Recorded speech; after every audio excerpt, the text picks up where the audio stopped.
Բարեկալու Սիվիլներ տաղավարում հյուրընկալել են Պաշտպանության նախարարության մամուլի քարտուղար Արամ Թորոսյանին։ Բարև ձեզ, պարոն Թորոսյան, շնորհակալ եմ հրավեր ընդունել համար։ Պարոն Թորոսյան, մի քանի թեմայից պետք է խոսենք բանակին առնչվող ձեզ հետ, եւ առաջինը սկսենք նոր նշանակումից ռազմական ոստիկանության նոր պետ է նշանակվել Արամ Հովհաննիսյանն էր, որ նախկինում ոստիկանապետ էր եւ իր դիմումի համաձայն ազատվել էր այդ պաշտոնից 2025 թվականին եւ այս նշանակումը տեղի ունենում բանակում վերջերս գրանցվող այս խաղաղ պայմաններում մահերի ֆոնին ասացեք խնդրեմ նախ ինչ նոր խնդիր է դրված նոր ռազմական պետի արչեւ ինչ պետք է իրականացվի որ նախորդը չէր իրականացնում եւ նման փոփոխություն տեղի ունեցավ եւ երկրորդը քանի որ վարչապետը հայտարարեց այս փոփոխությունների մասին այս վերջերս ասելով որ առաջիկայում եւս կլինեն փոփոխություններ, արդյոք այլ պաշտոնանկություններ եղել են բանակում այս ընթացքում Պաշտպանության նախարարությունը։ Շատ լավ, նախ քանի որ Հայաստանի Հանրապետության նախագահի հրամանագիրը գեներալ-մայոր Արամ Հովհաննիսյանին ռազմական ոստիկանության պետի պաշտոնում նշանակելու մասին քիչ առաջ է հրապարակվել, բնականաբար մենք առաջիկայում նաեւ կունենանք ռազմական ոստիկանության նոր պետին անձնակազմին ներկայացնելու եւ նաեւ ըստ այդմ պաշտպանության նախարարի հետ այդ ձևակերպումները թե ինչ ձևակերպում պիտի կամ ինչ խնդիրներ ենք ձևակերպում պաշտպանության նախարարի իրավասության շրջանակում է եւ սա առաջիկայում բնականաբար ռազմական ոստիկանության նոր պետին կներկայացվի այո հանրապետության վարչապետը ճեպազրույցի ժամանակ նշեց որ հիմա եւ առաջիկայում ընդ որում ընդգծելով ռազմական ոստիկանության պետի եւ զինված ուժերի գլխավոր շտաբի բարոյահոգեմանական ապահովման վարչության շրջանում տեղի ունեցող կադրային փոփոխություն ընդ որում նաեւ ընդգծվեց որ առաջիկայում եւս այլ փոփոխություններ կլինեն մեր նաեւ գիտեք որ մահվան դեպքերի հետ կապված մենք այս պահին իրականացնում ենք մի շարք նաեւ անհետաձգելի միջոցառումներ եւ պետք է ընդգծել, որ մահվան դեպքերի այդ անհետաձգելի միջոցառումները ընթանում են զինված ուժերի բոլոր զորամասերում եւ մենք հայտարարել ենք բանակում քրեական ենթամշակույթի դեմ պատերազմ։ Սա կադրային փոփոխությունների հետ կապված թե ինչ խնդիրներ կձևակերպվեն այս բանին քանի որ նշանակումը քիչ առաջ է եղել, այսինքն նախագահի հրամանագիրը քիչ առաջ է եղել, դեռ չտապեմ դրա մասին մանրամասներ ներկայացնել։ Իսկ կլինեն նոր պաշտոնանկություններ, այսինքն նոր փոփոխություններ սպասվում են։ Առաջիկայում եւս այո, մի շարք կադրային փոփոխություններ են սպասվում, որի մասին Պաշտպանության նախարարության օղակներում։ Պաշտպանության նախարարության օղակներում ընդ որում այդ դրանք կարող են լինել այնպիսի օղակներ, որոնք հանրության համար առանձնապես հետաքրքրություն չեն ներկայացնի, ընդ որում նաև հնարավոր է որ դրանց մասին պաշտոնական հաղորդագրություններ չլինեն, որովհետև գիտեք որ զինված ուժերում հիերարխիան բավականին մեծ է եւ կան օղակներ, որտեղ նշանակումները եւ ազատումները ըստ էության չեն հայտարարվում։ Հասկանալի է, պարոն Թորոսյան, տեսեք, դուք ասացիք բանակում հայտարարվել է քրեական ենթամշակույթի դեմ պատերազմ։ Դա որպես կանոն բերվում է, որ այս բանակում ոչ կանոնադրական հարաբերությունների, այսպես հիմքերի հիմքը կամ բանակում նորմալ կանոնավոր ծառայությունը խաթարող որոշակի գործոն, այ ինչպես է պայքարում դրա դեմ, հա, ինչ է կանում հիմա, որ չէի կանում նախկինում։ Այսինքն նախ այն բարքերը, որոնք թափանցում են բանակ, որտեղ մենք խոսում ենք այս պահին ժամկետային զինծառայողների մասին եւ նաեւ բնականաբար այդ սպայական կազմի, ենթասպայական կազմի, բայց հատկապես գայուն ենք ժամկետային զինծառայողների հարցում եւ նաեւ մեր հանրությունն է այդ հարցում զգայուն։ Մենք երբ որ խոսում ենք բանակում մահվան դեպքերի մասին, վստահաբար դրանք այն դեպքերն են, որոնք ծառայության հետ կապված հանգամանքներում են տեղի ունենում։ Խոսքը մասնավորապես սպանության եւ ինքնասպանության դեպքերի մասին է։ Մեր այլ գործընկերների հետ հարցազրույցներում դրան մանրամասն անդրադարձել եմ։ Անդրադառնանք հիմա դրան մանրամասն անդրադարձել եմ։ Մենք մեր այն միջոցառումները, որոնք նախկինում կատարվել են, հիմա վերջին օրերին դուք երևի թե ծանոթացել եք Պաշտպանության նախարարության հրապարակումներին, որտեղ առանձնահատուկ ընդգծում ենք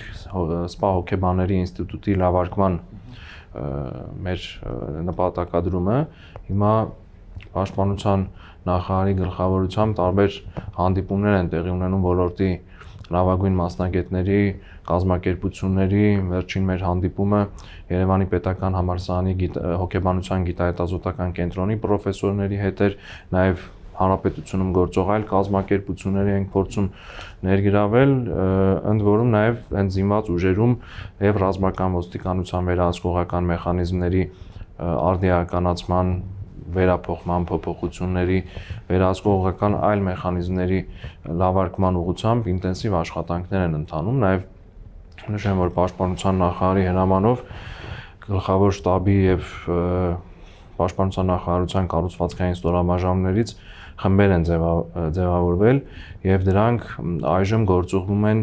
հերթապահություն իրականացնող զորամասեր տեղում ծառայության կազմակերպման աջակցելու, ինչպես նաեւ տեղում ծառայություն իրականացնող սպաներին աջակցելու նպատակով մենք հասկանում ենք, որ իհարկե 18-ամյա երիտասարդը, ում մենք վստահում ենք պետական սահմանի պաշտպանությունը, ձևավորված անհատ է, անցած որոշակի միջավայրերով, ընտանեկան միջավայր, կրթական միջավայր, համայնքում, բակում եւ այլն, եւ այն բանակ իհարկե փակ կառույց է, որտեղ այդ ամենը պետք է ֆիլտրվի, կանխարգելվի, մենք պետք է կարողանանք դա 1-2 ամսվա ընթացքում շատ արագ գնահատել, կանխարգելել, միջոցառումներ ձեռնարկել, բայց ոչ միշտ է բնականաբար դա մեզ հաջողվում եւ մենք այստեղ խնդիր ունենք այդ մեր մեխանիզմների լավարկման, որ դրանց շնորհիվ կարողանանք այդ բանակ թափանցող երևույթները ուղղակի արմատախիլ անել։ Տեսեք, ասացիք սպա հոգեբանի ինստիտուտը պետք է ներդրվի, ներդրված է,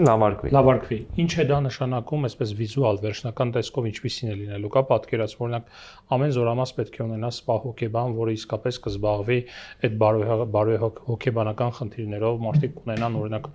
բարդ հոգեկան ինչ-որ իրավիճակում կհայտնվեն, պայմանավորված տարբեր խնդիրներով, կդիմեն իրեն, ինքը մոնիտորինգ իրականացնի եւ կփորձի հասկանալ ինչպես է աշխատելու դա։ Մենք նախ զորամասերում սպա հոգեբաններ կան, իհարկե ոչ բոլոր զորամասերում, բայց դրանց համալրվածությունը իհարկե 100% չէ, բայց ցածրել չէ։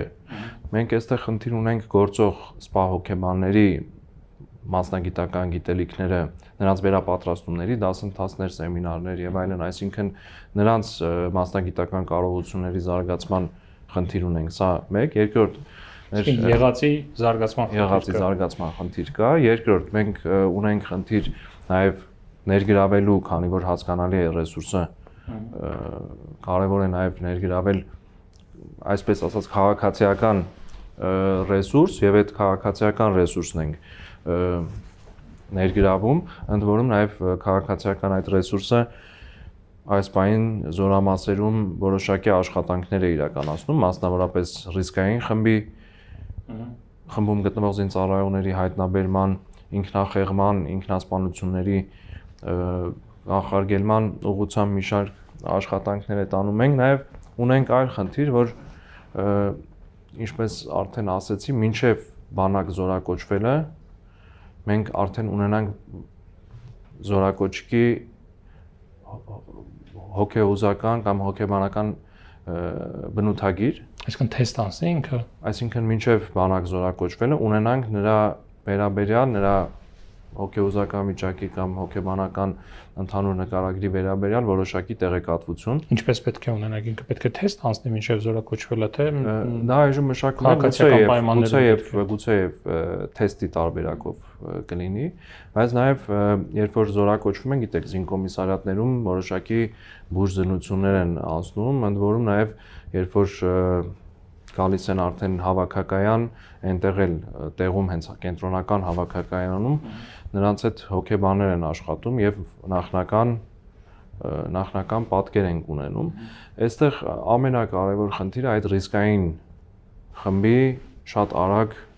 ուրվագծումն է կամ բացահայտումն է եւ նրանց հետ ճիշտ եւ պրոֆեսիոնալ աշխատանք տանելը զինվորական ծառայության ընթացքում։ Շատ լավ, խոսելով այս վերջի շրջանում բանակում գրանցվող մահերի մասին, դուք ձեր հարցազրույցներից մեկում վերջերս նշել եք հետեւյալը, որ բանակում մահվան դեպքերի վիճակագրությունը խեղաթյուրվում է եւ ասել եք, որ 2026 թվականի հաշվետու ժամանակահատվածում արձանագրվել է 11 մահ 11 մահվան դեպք, երկուսը եղել է ծառայության հետ կապված հանգամանքներում։ Մի խոսքով հիմնական թվեր եք ներկայացրել, նաև ասելով, որ միշտ չէ, որ դա բանակում ծառայության ընթացքում կամ ծառայության հետ կապված այսպես պայմաններով կամ ինքնասպանության են հասցրել եւ այլ, հիմնականում դրանք անձնական ինչ-որ խնդիրներ են, որոնք արտահայտվում են ավելի վառ բանակում։ Այստեղ մի հարց ունեմ։ Տեսեք, այդ մարդը մինչև բանակ հասնել 18 տարեկան երիտասարդը կլինի կամ չգիտեմ ավելի տարիքով մեծ կամ փոքր ենթադրաբար այդ խնդիրները էլի ունեցել է, հա, բայց որ բանակ է գալիս, չգիտես ինչու բանակում է տեղի ունենում այդ դժբախտ դեպքի իր հետ։ Այս հարցը ձեզ տալիս եք, հա։ Հարցը հասկացա, շատ լավ։ Ինչու է հենց այնտեղ գրանցվում։ Շնորհակալ եմ։ Նախ իհարկե այս մեր վերջին դեպքը չներառելով վիճակագրության մեջ, քանի որ դեպքը նոր է եւ դրան գնահատական տալ կամ դասակարգել դեռևս վաղ է, մեր այս տարվա հաշվետու ժամանակահատվածում ես ինչու եմ վիճակագրություններին անդրադարձել, որովհետեւ մամուլում մինչև մեր անդրադառնալը վիճակագրությանը հանրությանը մատուցվում էր ծառայության հետ եւ կապված եւ չկապված դեպքերի վիճակագրությունը։ Համոնում ես տեսել եմ հետեւյալ վիճակագրությունը 7 ամսում 7 դեպք, մոտավորապես այսպիսի բաներ կասվում։ Ես ստացել եմ նաեւ այլ հատկանիշներ, այնտեղ տեղ կար 30 մահվան դեպքային գրել, տեղ կար 33 եւ ընդ որում նաեւ չնկարագրելով թե դրանցից քանիսն են ծառայության հետ կապված, որովհետեւ մենք միակ կառույցն ենք, ես դա բազմից նշել եմ, օրինակ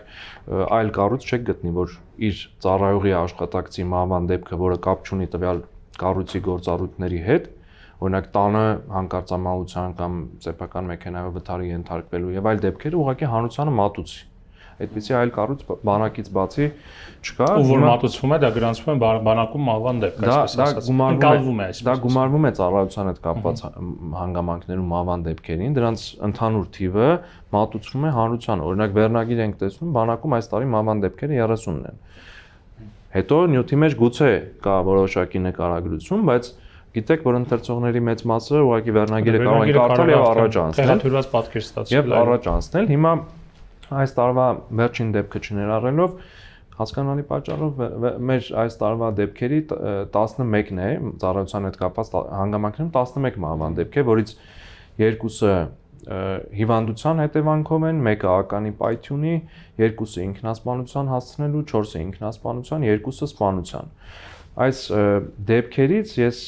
նախորդիվ քանի որ նշել եմ, բայց գուցե երկուսը ինքնասպանության հասցնելու դեպք 4-ը ինքնասպանության դեպք են։ Այո, հիմա մենք քանի որ մեր ձեր լսարանը գուցե այլ լսարան է, որը նախորդ հարցազրույցները չի նայել, ես նշել եմ, որ այս ինքնասպանության դեպքերից վարչապետը կհիշեք նաև որ առանձնացրեց բնականաբար վարչապետը 3 հիմնական պատճառ։ Վարչապետին մենք մյուս մեր գործընկեր կառույցները զեկույցներ ենք ներկայացնում, այդ զեկույցների հիման վրա նշեց 3 պատճառ։ Հիմա այս 6 ինքնասպանության դեպքերից միայն 3-ն են, որ ոչ կանոնագրքային փոխհարաբերությունների հետևանքով են արձանագրվել։ Մյուսները այն պատճառներով են, որի մասին վարչապետը նշեց անձնական խնդիր։ Հիմա պայմանական ձեր հարցին նաև գալով, որ նշում ենք, եթե քաղաքացիական կյանքում այդ ակտը չի կատարել, ինքնասպանության ակտ չի կատարել, բանակում կատարել է, բայց տեսեք, պայմանական եմ ասում, քանի որ հաշվի առնելով նաև դեպքերի այդ զգայուն լինելը, հիմա եթե դա լինում է օրինակ այդ դեպքը այդ խաղադրույքների հետևանքով կամ որևէ այլ անձնական պատճառով, այդ խնդիրը ծագել է ծառայության ընթացքում եւ ինքնասպանություն է գործել այդ շրջանում պայմանական այս վիճակագրության մասին չէ խոսքը եթե պարտքեր է կուտակել եւ ինքնասպանություն է գործել այդ պարտքերը օրինակ կուտակել է տվյալ շրջանում այսինքն մենք այստեղ սա այլ հարց որ արդյոք որևէ մեկը հրամանատարներից կամ դասակի հրամանատար վաշտի գումար տակել արդյոք չերացել է կամ արդյոք տեղյակ է եղել որովհետեւ հնարավոր է որ այդ խաղամոլությամբ տարված լինի նշված զինծառայողի եւ դրա մասին որևէ տեղեկություն կամ որևէ զեկույց իր հրամանատարին, այսինքն ծառայակիցների շրջանում որևէ մեկը նույնիսկ տեղյակ չլինի։ Մենք ոչ այս տարվա մասին եմ ասում, բայց եղել են դեպքեր, որ բացարձակ որևէ մեկը տեղեկություն չի ունեցել, որ նշված կամ որևէ այլ անձնական տվյալ ընտանեկան բնույթի, որի մասին եւս իր ծառայակիցներին որևէ տեղեկություն չի հաղորդել եւ Ուցե մի փոքր, չգիտեմ, դիլետանտական հարցը սնչի, բայց բանակում զինծառայողը որքան ազատ ժամանակ ունի, որ ինքը սկսում է տարվել օրինակ խաղամոլությամբ, հա, սկսվում է մտնում է մի ոլորտ, որը մեծ հաշվով իր ծառայության հետ ընդհանրապես կապ չունի։ Եվ այստեղ գալիս է բանակում ծառայության որակի հարցը նաև, հա, կա այդ հարցը, թե չկա, որ եւ կներեք, եթե ունեք վիճակագրություն եւ կարող եք ասել, որքանով ինքը տարածված խնդիր է բանակում խաղամոլությունը։ Դա իհարկե ունենք որոշակի տվյալներ, բայց դա հաստատուն չի այն հանգամանքով պայմանավորված, որ դա ոչ, այսինքն կա մի շերտ, որը չի էլ երևում, բայց որակական զուտ գնահատական է, այսպես ասած։ Գնահատական, բայց այսպեսի մի հարց կա, ես մոռացա նշել, որ այդ դեպքերից ոչ բոլորն են ժամկետային զինծառայողներ։ Սա այլ հարց է, այսինքն եթե մենք խոսում ենք պայմանագրային զինծառայողի կամ սպաների մասին, նրանք առավոտյան ներկայանում են ծառայության վայր եւ երեկոյան գնում են տուն, այսինքն սովորական աշխատանքի նման։ Այո։ Եվ այսպիսի նաև դեպքեր ունենք։ Իսկ ինչ վերաբերում է զինվորի առօրյայի զբաղվածությանը, մենք հիմա նաև մարտական պատրաստության ծրագրի փոփոխություններ ենք իրականացրել։ Մեզ համար միշտ այդպիսի մի միտք կա, չէ՞, որ զինվորը պետք է լինի միշտ զբաղված։ Հիմա նոր մարտական պատրաստության ծրագրով մտքից ելնելով ճիշտ ասած, մենք նոր գաղափար ունենք եւ դա այն է, որ մենք պետք է մարտական պատրաստության ծրագիրը կազմենք, որ հիմնված չլինի միայն այդ սկզբունքի վրա։ Այսինքն այն խնդիրը, որը զինվորը կատարում է, կամ այն պարապմունքները, իր առօրյայի այն միջոցառումները, որոնք կազմակերպում են, դրանք պետք է ունենան նպատակ եւ ուղիղ կապ ունենան այն առաջադրանքի հետ, որը ինքը կատարելու է։ Մենք ուզում ենք, որ 18-ամյա երիտասարդ զինվորը լինի համարձակ նախաձեռնող եւ այս առումով նաեւ շատ կարեւոր է ավագ ընկերոջ մենթորի դերը, որը այս պարագայում արհեստավար սերժանտների ինստիտուտն է կատարելու եւ մեր խնդիրն է ոչ միայն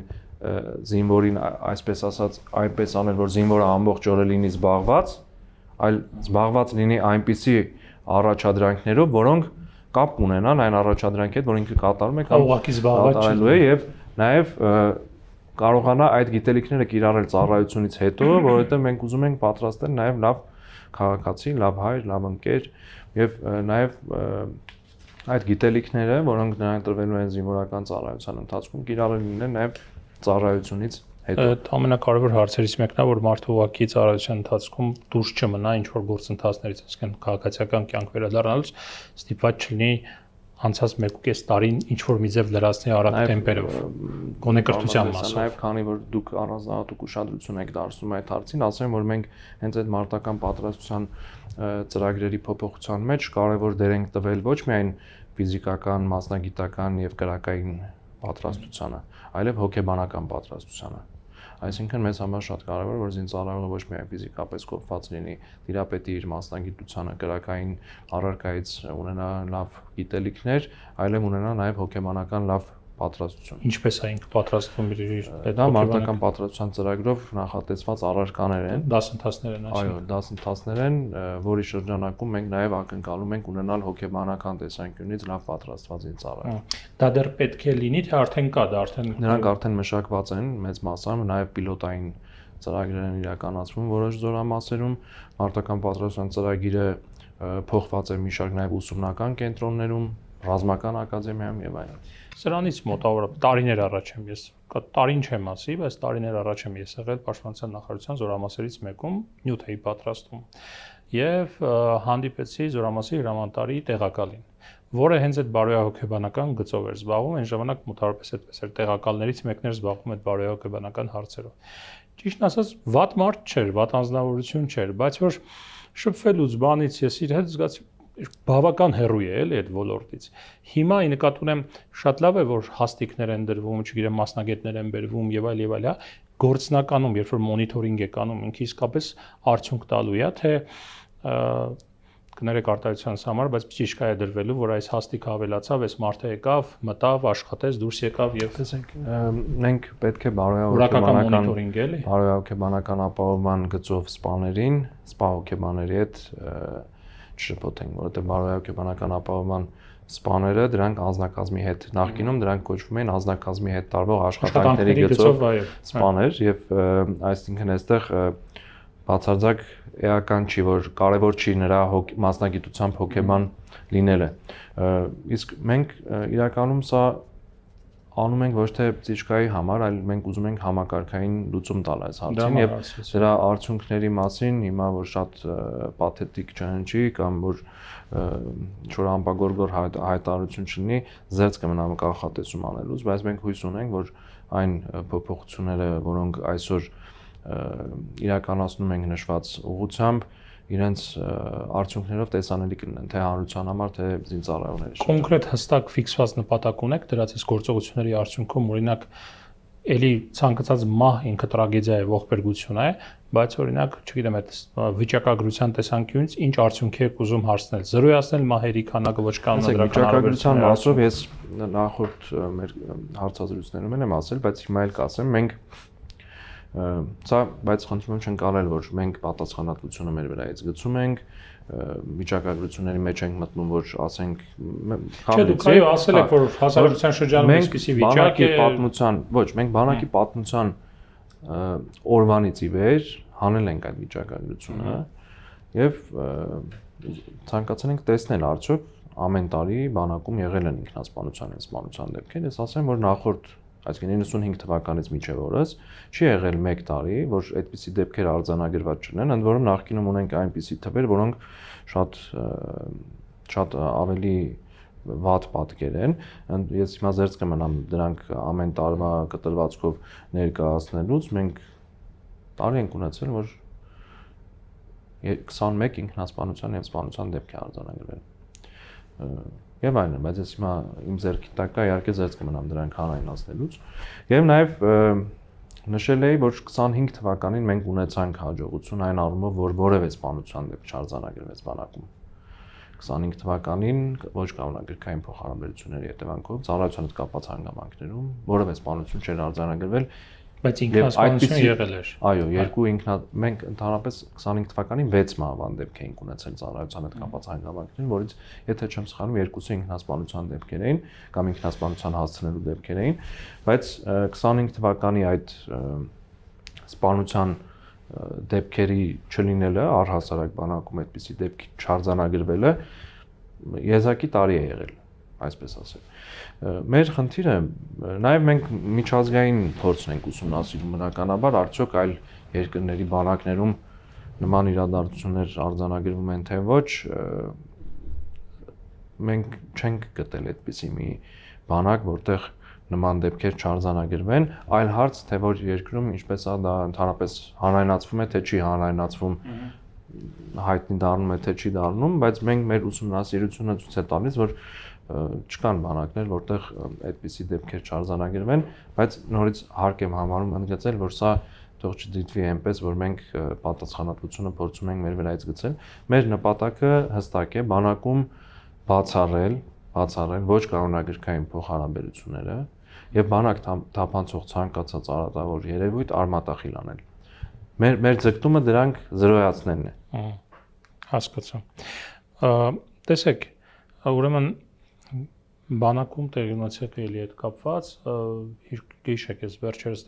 հրապարակվեց հետքում բավական աղմկահարություն հոդված, հետքի լրագրողներից մեկը, որ 25 օրի այդ վարժական հավաքներին էր հրավիրվել, ինքը եղել էր առաջնագծում եւ եկել նկարագրել էր այնինչ տեսել էր, դրանից հետո դուք Պաշտպանության նախարարությունը դուք անձամբ արձագանքեցիք գլխավոր շտաբի պետի հետ, այցելեցիք նույն ձեր ինչպես դուք եք ասում, այսօր եք նույն այդ բան, առաջնագծի նույն հատվածը, նույն դիրքը։ Այո, նույն դիրքը, որտեղ այդ լրագրողը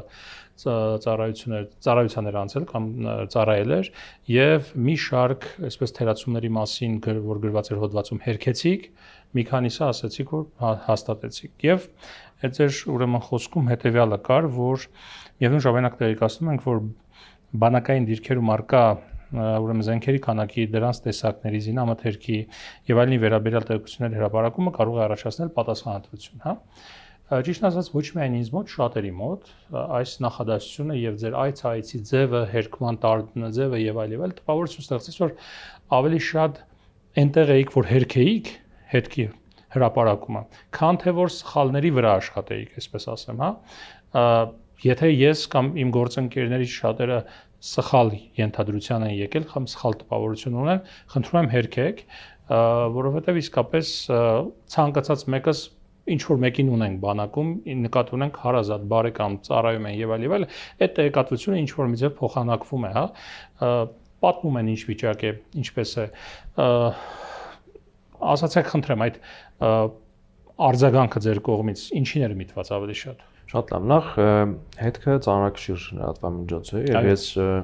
մեր գործընկերներին հետքի զանգահարել եմ, խնդրել նշել այդ բանակային դիրքը եւ երբ իհարկե մենք էլ բնականաբար կարող էինք որոշակի ուսումնասիրության արդյունքում իմանալ, բայց ժամանակի կորստի տեսանկյունից անմիջապես հենց մեր գործընկերներից եմ տեղեկացել եւ անմիջապես մենք շարժվել ենք այդ ուղղությամբ, Սյունիքի ուղղությամբ, քանի որ դա նաեւ դուք ինչպես արդեն նշեցիք, տարածվել էր եւ մեծ տարածում էր գտել, մենք հարկ համարեցինք արձագանքել այդ հրապարակմանը եւ ընդ որում հրապարակման մեջ մենք նշել ենք, որ արձանագրվել են որոշ թերություններ, մի շարք պնդումներ, որոնք հոդվածում կային, չեն համապատասխանում իրականությանը, մի մասը չիմացության հետևանք են եւ այլն, եւ շնորհակալություն ենք հայտնել հետքի մեր գործընկերոջը խնդիրների մատնանշման համար։ Այսինքն այստեղ առաջին հերթին մեզ համար կարևոր էր նախ անակնկալ այց էր դա եւ այսինքն որևէ մեկին չենք իրազեկել դրա մասին, որ տեսնենք այնպես ինչպես կա, արձանագրել ենք տեքստոսներ, որի մասին հոդվածում նշվում էր, որ դրանք չկան, նաև արձանագրել ենք այլ օրինակ կացին ենք արձանագրել նշած բանակային դիրքում, որի մասին հոդվածում նշվում էր, որ այդպես կացին չի եղել եւ այլն, բայց նաև նշել ենք, որ կային թերություններ, խոսքը մասնավորապես ինժեներական կահավորման եւ ինժեներական կառավարման մասին էր, բայց նաև այդտեղ կան եւ օբյեկտիվ եւ սուբյեկտիվ պատճառներ, օբյեկտիվ պատճառներից մեկն այն է, որ դա 2021 թվականից հետո տեղակայված բանակային դիրք էր, ընդ որում շուրջ 3000 ներողություն, 3000 մետր բարձրության վրա դժվարամատչելի տեղ եւ այդտեղ կարող է պայմանները, որ թույլ տան այդտեղ ինչ-որ ինժեներական աշխատանքներ կատարել, տարվա մեջ լինեն 2-ից 3 ամիս։ Մեր խնդիրը այդտեղ ոչ թե գնալ եւ հետքի հոդվածը հերքելն էր, որովհետեւ մենք իրականում հետքի հոդվածը չենք հերքել, մենք հետքի հոդվածի որոշ պնդումներ ենք հերքել, կարծում եմ, որ իրավունք ունենք, եթե դրանք չեն համապատասխանել իրականությանը, եւ նաեւ շնորհակալություն ենք հայտնել մեր գործընկերոջը եւ հիմա էլ շնորհակալություն եմ հայտնում իրականում այդ խնդիրները մատնանշելու համար, օրինակ այս նախադասությունը ինչի համար էր, տեղեկությունները դասում են գաղտնի տեղեկատվության, դրանց վերաբերյալ տեղեկությունները երկրորդ հատվածի նպատակը, քանի որ ես եմ հաղորդագրության հեղինակը, երկրորդ հատվածը ունի կանխարգելման նշանակություն ինչ առումով։ Վարժական հավաքի ներգրավում են հազարավոր պայստազորայիններ եւ կարող է նախադեպ ստեղծվել, որ պայստազորայինները վերադառնալով ծառայության վարժական հավաքից հետո վերադառնալով քաղաքացիական կյանք, սկսեն ամենայն մանրամասնությամբ նկարագրել բանակային դիրքերում արկա զենք զինամթերքների քանակի մասին, դրանց տեսակի մասին եւ այլն, այսինքն մենք այստեղ դուք գիտեք, որ այդ տեղեկությունները իրականում գաղտնագրման ենթակա տեղեկություններ են, թե որ ուղղությամբ տեղակայված դիրքում ինչ փամփուշտներ կան, ինչ զինատեսակներ կան, հրաձգային ինչ զենքեր կան եւ այլն, եւ սա ուղղակի այն կանխարգելման նպատակով կատարված քայլերից մեկն էր, որովհետեւ մենք դուք պատկերացրեք, եթե վարժական հավաքի մասը Սա վարկագծի չվերածվի կոպիտ ասած, հա, մյուսների համար։ Այո, որովհետև այդ տեղեկությունները գաղտնագրման իրոք ենթակա տեղեկություններ են, եւ ընդ որում նաեւ վարժական հավաքի մասնակիցը համարվում է զինծառայող այդ հաստիքին նշանակման բայց, իսկ զինծառայողները նաեւ ունեն որոշակի պարտավորություններ, որ իրենց ծառայության ընթացքում հայտնի դարձած տեղեկությունները չհրապարակեն կամ դրանք չհանրայնացնեն, ընդ որում եթե հոդվածի մասին ենք խոսում, այնտեղ զենք զինամթերքների փամփուշտների մասին խոսելիս երբ հարցեր ծագում, օրինակ արկը կա, բայց դրա զենքը չկա եւ այլն։ Շեմ որ վարժական հավաքի մասնակիցները հերթապահություն են իրականացնում տվյալ բանակային դիրքում 14 օր, բայց այդ բանակային դիրքը ունի հիմնական անձնակազմ եւ մենք մեր բանակային դիրքերում ունենք անձեռնմխելի պաշարներ։ Այսինքն այդ պաշարները, որոնք այնտեղ տեսել են, դրանք անձեռնմխելի պաշարներ են մեր հիմնական անձնակազմի համար, ով հիմնականում այդ դիրքում հերթապահություն է իրականացնում։ Այսինքն այդ երկրորդ մասը վերաբերում էր այն պայեստազորայիններին, ովքեր կարող են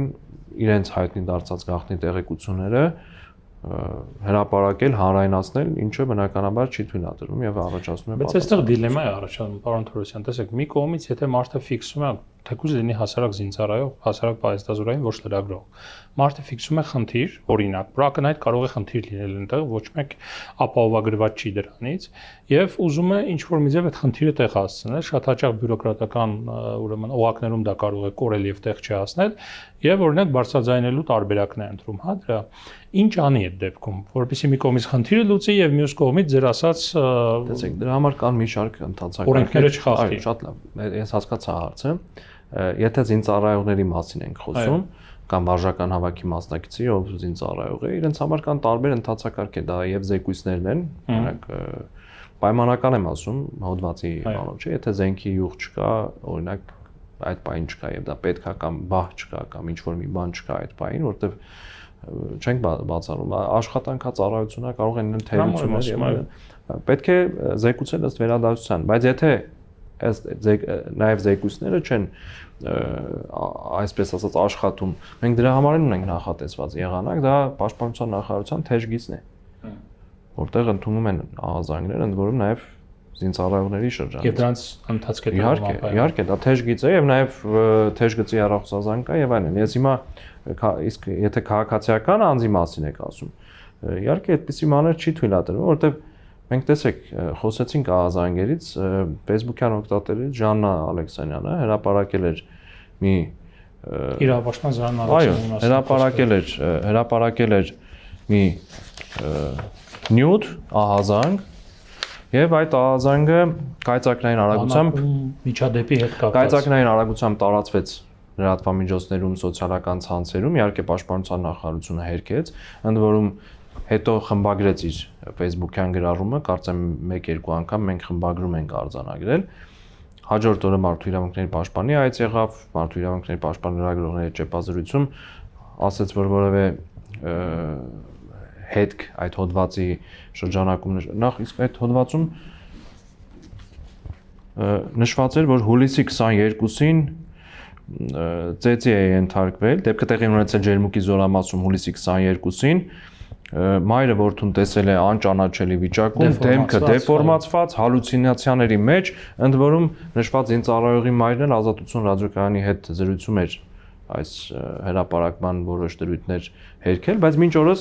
մենք չենք սա այսինքն այդպեսի մի մեծ բայց եթե շատ կարճ ինչ է տեղի ունեցել իրականում մենք տվեցինք որ այլ առողջական խնդրով այլ խնդրով զինվորական հոսպիտալ ընդունված զինծառայող է, բայց ինչի համար եմ սա ասում, մինչ օրս մենք չտեսանք որ այս ահազանգը կարող են տարբեր ահազանգեր մարդիկ ստանան, բայց ոչ բոլորն են հրապարակման ենթակա, ընդ որում եթե դրանք ճշտված են։ Մինչ օրս մենք չենք տեսել, որ այդ ապատեղեկատվության կամ այդ ահազանգում տեղ գտած բովանդակությունների հրապարակման համար որևէ մեկը հանրությունից, զինված ուժերից ներողություն խնդրի, որովհետև նույն Ջերմուկում էլի Հայաստանի Հանրապետության քաղաքացիներ են սպաները, եւ մենք սոցցանցերում տեսնում ենք, որ այդ սպաների հասցեին ամենատարբեր վիրավորանքներ էին հնչում։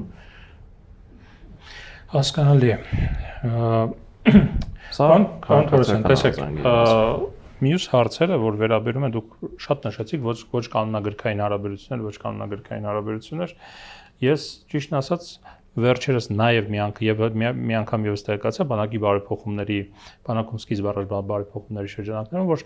ամեն ինչից կարծես ամեն ինչին կպնում է կարծես բարեփոխումները, փորձում են հնարավորինս լայն գնալ դրանք, բայց ոչ կանոնագրքին։ Կանոնագիրքը ինչ որ հիմ մոդելի եւ սովետական ժամանակին գրված կանոնագրքի թարգմանություն է, որը դեռևս չի ադապտացվում մեր նոր իրավիճակին։ Ինչու է այդպես եւ արդյոք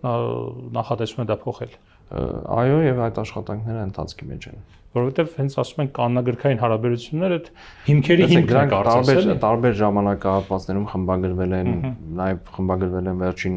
շրջանում, այսինքն հասկանալի է, որ ծառայությունը կենթանի process է եւ բնականաբար չես կարող օրինակ 45 կամ 50 տարի առաջ գրված ինչ որ կանոնները դրանք անընդհատ անդադար փոխվում են եւ նշեմ նաեւ որ այս պահին էլ այդ ուղղությամբ աշխատանքներ են։ Այսինքն լրիվ նոր կանոնագիր պետք է ընդունվի, թե եղածը պետք է ստատիկ բան չի, հնարավոր է որ օրինակ կան դրույթներ, որոնք միշտ արդիական են եւ կան դրույթներ, որոնք ծառայության բերումով կարող են փոփոխության ենթարկվել եւ դրանք փոփոխվում են։ Հասկացա։ Մյուս կարևոր եւ վիզուալ առումով հետաքրքիր փոփոխությունը, որ պետք է տեղի ունենա, դա համազգեստի փոփոխությունն է։ Նոր համազգեստով մեր բանակի որոշակի ստորաբաժանումներ ուրեմն շքերթի ժամանակ քայլեցին հրապարակով, բայց երբ որ մենք տեսնում ենք նույն նաև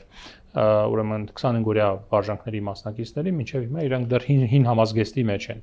երբ է ամբողջությամբ ներդրվելու նոր համազգեստը։ Տեսեք, նաև դուք այդ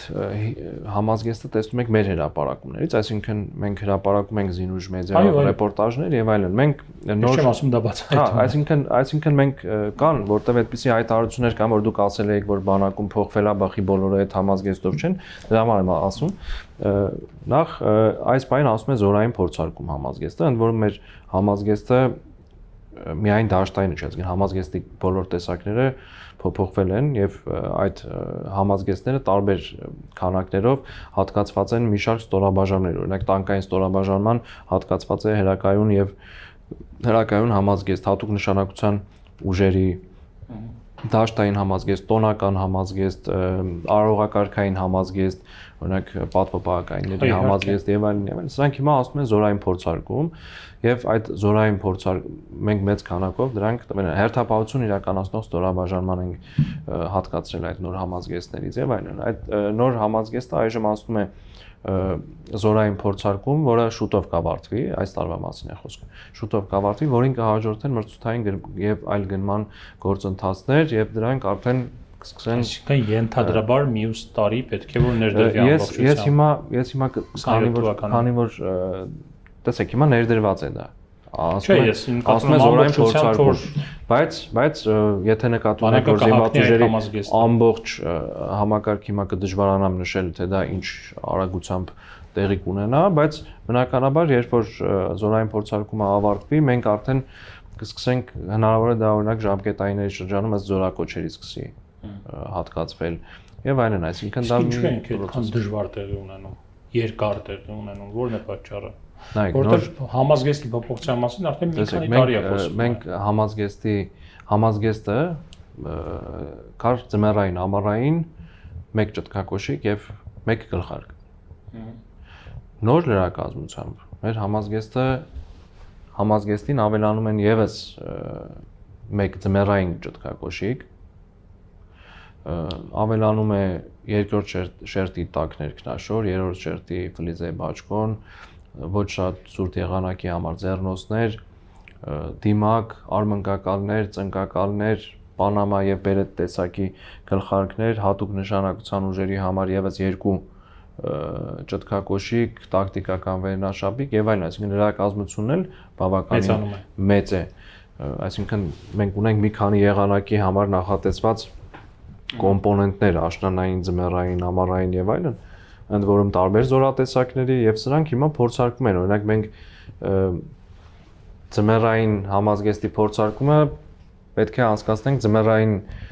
պայմաններում կամ ամառայինը ամառային պայմաններում, աշնանային պայմաններում եւ այլն, բայց շուտով այդ փորձարկումը կավարտվի եւ դրանք կհաջորդեն այլ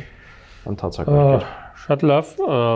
տեսեք, եւս մի բարեփոխման մասին, որը կարևորում է Պաշտպանության նախարարությունում, հանրապետությունում, դա կանանց ներգրավվածությունն է։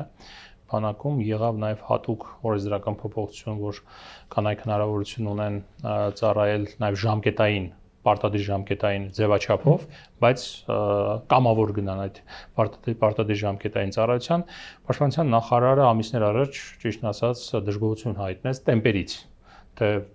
կանանց ներգրավվածության առումով, բայց ընդհանուր առմամբ, հա, կանանց ներգրավվածության առումով ինչ պատկեր ունենք հիմա եւ արդյոք այդ ռեֆորմը տեղի չարժվում է։ Խոսքը 18-ից 27 տարեկան Գիտական ծրագրի ներկայացուցիչ կանանց եւ աղջիկների համար նախատեսված ծրագրի մասին էր, ընդ որում այդ կամավորի եւ պարտադիր ժամկետայինի հատվածը շատ կային որոշ շրջանակներ, որ սխալ էր ընկալվել։ Խոսքը նրա մասին էր, որ կամավորը մինչեւ պայմանագրի ստորագրումը, պայմանագրի ստորագրումից հետո 6 ամսյա ժամկետը դառնում էր պարտադիր, որի ավարտին ստանում էր 1 միլիոն դրամ պատվովճար կամ պաշտպան հայրենիաց ծրագրով ծառայելու հնարավորություն։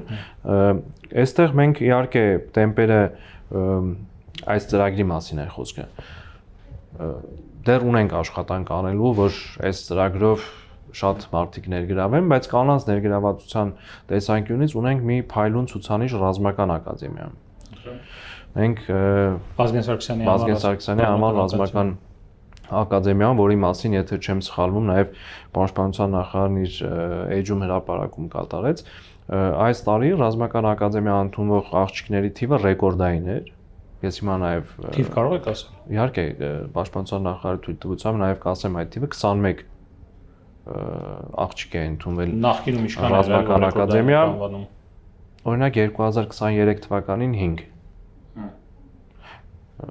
կարող եմ վերջին տարվա այդ համատությամբ ասել 2025 թվականին 9։ Իսկ այժմ այս տարի ընդ որում նաև ընդունելությունը դեռ լիարժեք ավարտված չէ, այսինքն դեռ ընդհանրության քննությունները այս պայմանությամբ արդեն 21 աղջիկ ընդունվել են ռազմական ակադեմիա, եւ սա նաև այդ բարեփոխումների արդյունքում է, որտեղ նույն ռազմական ակադեմիայում մենք բավականին մեծ բարեփոխումների փաթեթ ենք իրականացրել, կրթական ծրագրից սկսած, նաև սոցիալական փաթեթի ուղղությամբ։ Գիտեք, որ ռազմական ակադեմիան ավարտող նորընծասպան, ով ավարտեց այդ ռազմաուսումնական հաստատությունը, կարող է ստանալ 620-ից 750,000 դրամ աշխատավարձ, բնակարան։ Մենք վերջերս առաջին անգամ Պաշտպանության նախարար Սուրեն Պապիկյանը կուրսանտներին հանձնեց բնակարանների գնման վկայագրեր գրեթե 42 միլիոն դրամ արժողությամբ եւ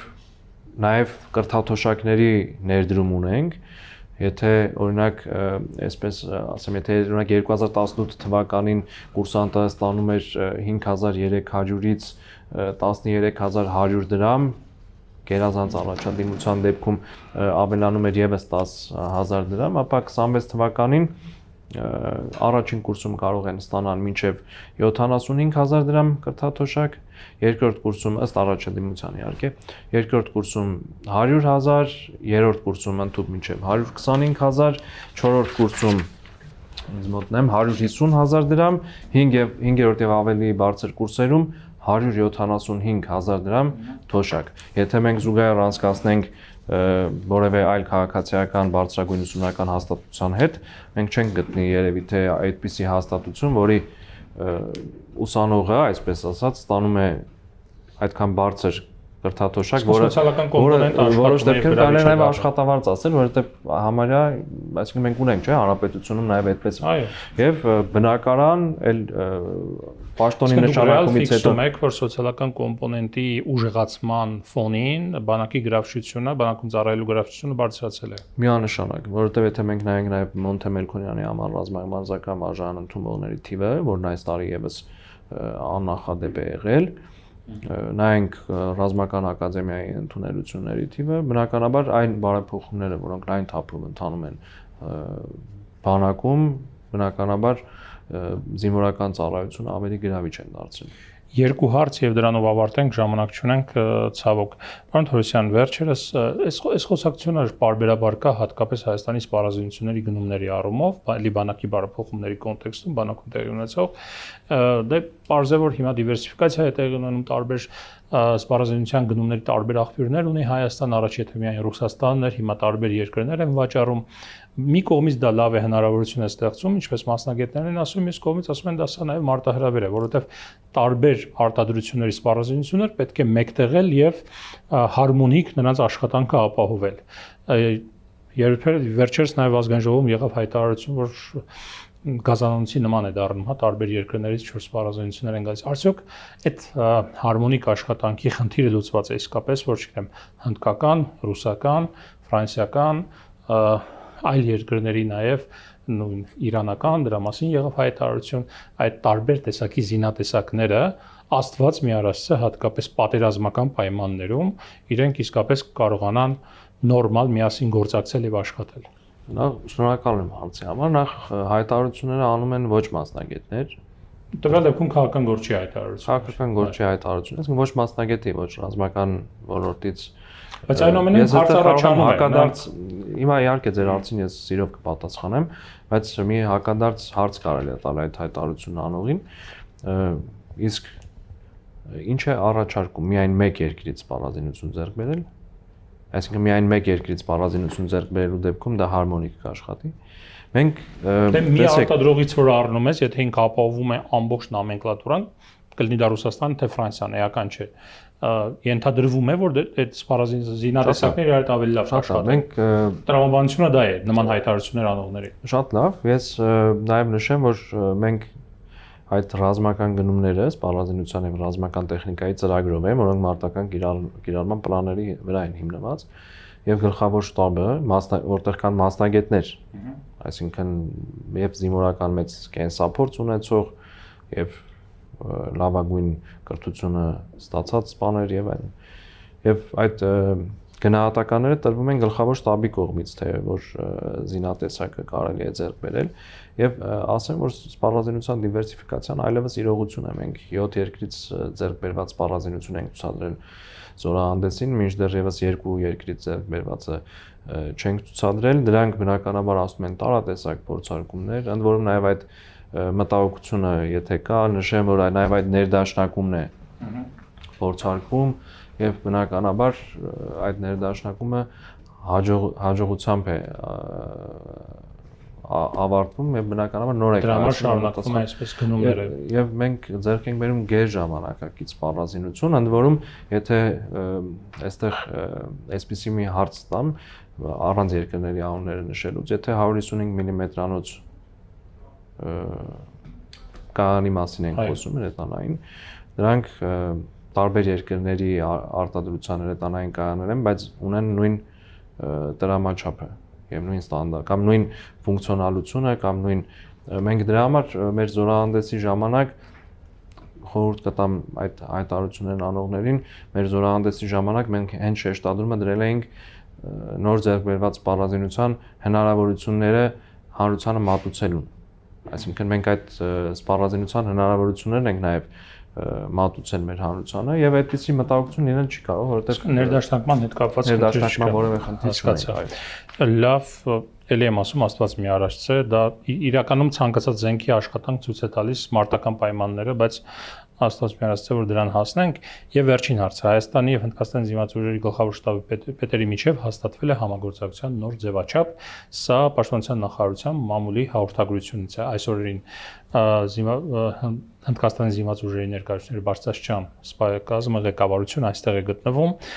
եղել են հանդիպումներ Պաշտպանության նախարարի հետ, գլխավոր շտաբի պետի հետ եւ մամուլի հաղորդագրությունում նշված է նոր ձևաչափի մասին։ Մենք գիտենք, որ Հնդկաստանի հետ կա խորացող ռազմատեխնիկական համագործակցություն։ Երևի ամենադինամիկը Հայաստանի մյուս պարտներների սպառազինության գծով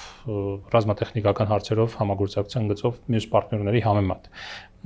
Ինչ նոր ձևաչափի մասին է խոսքը, եթե կարող եք բակագծեր բացել։ Տեսեք, մենք սովորաբար հաղորդագրությունները տալիս ենք թույլատրելի սահմանում, այսինքն այնինչ չենք կարող մանրամասնել, չենք մանրամասնում եւ կարծում եմ մեր հանրությունը եւս ըմբռնումով է մոտենում այդ հարցին, քանի որ գործ ունենք պաշտպանության ոլորտի հետ։ Այդուհանդերձ կնշեի հետեւյալը, դուք նշեցիք, որ այդ հարաբերությունները զարգանում են, խորանում են եւ այսինքն տեղում ստատիկ վիճակ չի, անդադ զարգանում են, նաեւ այսօր մենք հայտնեցինք, որ պաշտպանության նախարարն էլ բարձր է գնահատել երկկողմ համագործակցությունը պաշտպանության ոլորտում, ընդ որում նաև ռազմատեխնիկական համագործակցության առնչությամբ շեշտադրում կար։ Բնականաբար այդ համագործակցության պլանները, որոնք կան երկու երկրների բանակների եւ զինված ուժերի միջև, դրանք այդ համագործակցության զարգացմանը զուգընթաց նաև փոփոխվում են եւ տարբեր ոլորտներ են ներառում, համագործակցության տարբեր ոլորտներ են ներառում, այսքանը որովե այլ մանրամասն չեմ կարող հաղորդել։ Չեմ կարող ասել, որ ամբողջությամբ ընկալեց ինչի մասն է խոսքը, բայց այնուամենայնիվ շնորհակալ եմ։ Ես եմ շնորհակալ։ Սիրելի տաղավարում ես զրուցեցի Արամ Թորոսյանի հետ։ Առողջ եղեք, կհանդիպենք։